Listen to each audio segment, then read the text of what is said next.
Welcome to the Health Hub Show, and I am your host, Nyambura Kamau. Here we give you the very best concerning your health, and I keep on reminding you, health is wealth. So keep up on the show, and today we have an amazing guest, especially because it's cervical cancer awareness month. I want you to be aware how it's gotten, the cause, and the signs and symptoms. But before we go there, I want to thank our sponsors for the show today. That is DreamWorks Investments Company. They deal with project planning, interior designing, and anything concerning your space. They are here for you. All you need is to make a call and they will deliver the best. They turn dreams into reality. That is why they are here for you. Just give a call and they will come through. Now, back to the show. Welcome back to Overall TV. Thank you for having me. And maybe our viewers would like to know who you are and what you do. Okay, my name is Jacinta Rwamba. I am a clinical officer and a clinical oncologist, and I am currently based in Embu Level 5 Hospital, the cancer center. Yes. Amazing. So today we will be checking on cervical cancer. We understand it's Cervical Cancer Awareness Month. Yes. So could you kindly define for us, when we talk about cervical cancer, what are we referring to? Cervical cancer, the cervix is the entrance to the womb, or the entrance to the womb. What we call in layman language, mlango ya nyumba ya mtoto. So that is what the cervix is. So when the cervix is infected with the cancer, it's what now we call the cervical cancer. The cervical cancer. Yes. So briefly tulikuwa tumeongelelea before about cancer. Yes. Can you define to us more? What is this cancer? What are we talking about here? Okay, when we talk about cancer, normally the cells or the body or every part of the body is made up of tiny little things that we call cells. So if it's your finger, if it's your eye, if it's your breast, if it's your cervix, they are made up of billions of cells. Okay. Now in normal circumstances, these cells have a way to control how fast they divide and how they die, and it has a way of balancing those two. So when now there's mutations in the genes that controls how the cells divide, where the cells are not able to control how they divide uncontrollably, or on the other hand, they do not die. They become immortal. That is now what we call cancer. Cancer. Yes. So can we change it kidogo na Kiswahili? Ni kama overgrowth ya kitu kama? Yes, exactly. Overgrowth. Although now when we talk about overgrowth, there are two types of overgrowth. This overgrowth is called tumor. But then a tumor can be cancerous or it can be benign. A benign tumor is what there's overgrowth. The cells are not multiplying as fast, and they do not have ability to move from that place to another place. So that is not very problematic, because the cells, the only symptoms that they cause is pressing on the nearby organs, because they do not move from where they are. Oh, okay. Now what makes cancer bad is that they have the ability to move from that place and invade other places. Okay. Now, going back to the main topic here, cervical cancer, what causes it? Cervical cancer, 99% of the cervical cancer are caused by a virus that we call human papilloma virus. And the human papilloma virus, there's hundreds of these human papilloma viruses. Okay. But now they are the common types of the human papilloma viruses.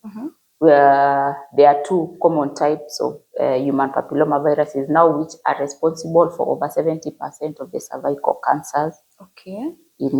Yes. So what are the maybe early symptoms or signs that a woman can tell, hey, I think I have a problem, or I think I'm developing the cervical cancer? Early symptoms of cervical cancer are basically, like I like saying in other cancers, by the time you see a cancer producing signs, sometimes it's too late. But if you see anything abnormal, like an abnormal discharge, abnormal bleeding, or what we call bleeding between cycles, not the normal menstrual cycle, or maybe bleeding post having sexual encounters, or maybe pain during sexual encounters, those can be a pointer to you to a pass to cervical cancer. So basically, whenever you notice an abnormality in your normal functioning, you need to visit a doctor or go for a screening. Yes.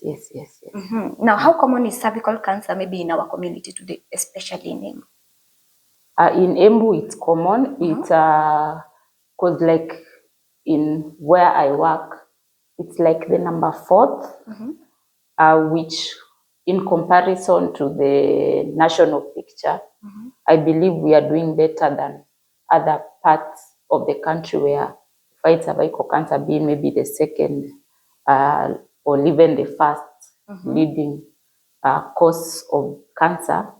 But then again, if you compare it to the developed countries, we are doing poorly because cervical cancer is not a problem in most of the developed countries. Oh, okay. Yes, because of their screening and what, and that is why we have the cervical awareness month, so that we can make the community aware of the strategies that they need to put in place in order to prevent the cervical cancer. Now, speaking of the awareness, and now that we have talked about the signs and symptoms, who are mainly at risk of getting the cervical cancer? To begin with, if you have a cervix, so so in short, if you're a lady, you're at risk of having cervical cancer. Okay. But some of the predisposing factors that makes one lady more predisposed to another is, as we have said, the major cause of over 99% of the cervical cancer are caused by this human papilloma virus. So the risk of getting cervical cancer are therefore associated with the risk of getting human papilloma virus. So having sexual intercourse at early age, the first intercourse at early age, having multiple sexual partners, or if your partner is having multiple sexual partners,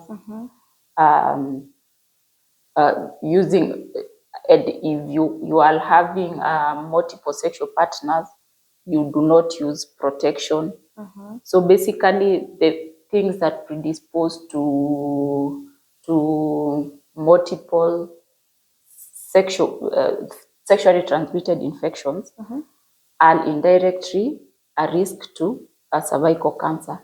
Okay. Then the other thing is the age, because most of the cervical cancer we see at a later stage, and lowered immunity, HIV positive, are an increased risk factor. So, okay, there is a point where we have said about the risk, tumeongelea sasa the risk of developing the cancer and all. But is there a specific age maybe a woman should start the screening? Juu kuna mwenye nasema at the age of 16, that girl it's too young. At what age basically? Definitely. At the age of 16 is a little too early to start the screening, because for cervical cancer to develop, the cervical cancer develops from infection with these viruses, and it takes quite a while, 10, even 20 years from the first time of infection to acquiring the virus. So it does not make sense to screen a 16-year-old. So anything between after 21 years, while at a higher risk, but sometimes you find us wanting to start the screening at 25 years. Oh, at 25 years? Yes. You can start at 25 years to up to 65 years. And then the lady, if at 65 years, the last screen was, well, there was no any abnormality, then they can stop at 65 years. So do we have different types of screening for the women? Yes. There are normally 3 major types of screening for the cervical cancer. The first one is the HPV, where we check for the DNA of the virus. Okay. And then the second one is what we call the pap smear. The pap smear is basically the collecting the cells from the cervix, and then they are examined under a microscope. And then we have the other one, which is very common, we call the avili. There are some compounds that are applied on the cervix, and when there is any abnormality with the cells there's certain color changes that occur. Oh, okay. Yeah, the beauty of screening is that you will see the cancer before it develops, because you remember we said that it can even take 20 years for cancer to develop. Okay. But because it is a gradual process, there are some changes that occur in the cells before it gets to cancer. Oh. So the beauty of screening is that we can be able to see when these changes begin. Now, speaking of the changes, okay, what exactly happens if a screening test shows an abnormality in that individual? We would like to know, but before that, I would like to remind our viewers out there, I hope you're keeping up, I hope you're learning, not just for your own benefit, but for the benefit of those around you, for the benefit of those who are in your community and your society. Again, we will be going for a short break, so don't hesitate, don't change your channel and don't move around. Again, before I go, I would like to remind you, invest in the right partners, especially at this season of the year. Build for your future and secure your future. So what you just need is DreamWorks Investment Limited Company, where they give you the very best when it comes to planning, when it comes to managing the building, when it comes to designing, interior designing. They give you the very best. All you need is to make a call and they will deliver. We're just going for a short break. Don't move.